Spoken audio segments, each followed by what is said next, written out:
आप सभी ने आज तक पढ़ा होगा कि हमारी धरती अपनी धुरी पर 1670 किलोमीटर प्रति घंटे की रफ्तार से घूम रही है।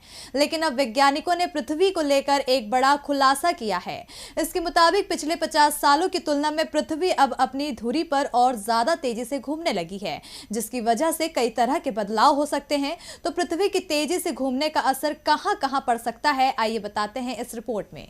वैसे तो पृथ्वी के घूमने की रफ्तार में हमेशा से बदलाव होते रहे हैं, लेकिन अब जो बदलाव हुआ है उसका असर आम जिंदगी पर पड़ सकता है। रिसर्च के मुताबिक पिछले 5 दशकों में पृथ्वी के घूमने की स्पीड में आए बदलाव के कारण पृथ्वी पर हर दिन 24 घंटे से कम होने लगा है।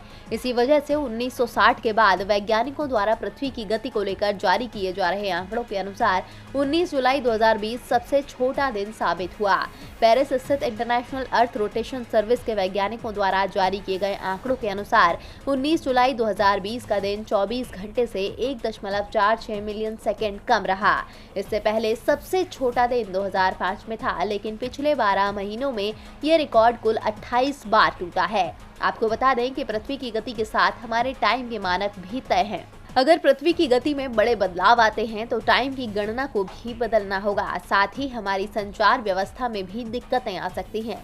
ऐसा इसीलिए क्योंकि सैटेलाइट और संचार यंत्र सोलर टाइम के अनुसार ही सेट किए जाते हैं।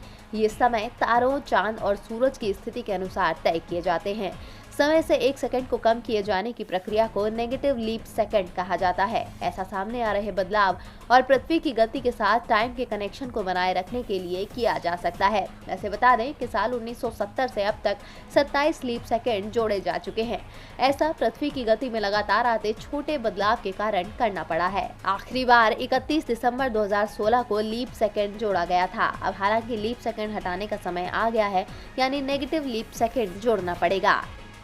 डीवी लाइव की रिपोर्ट।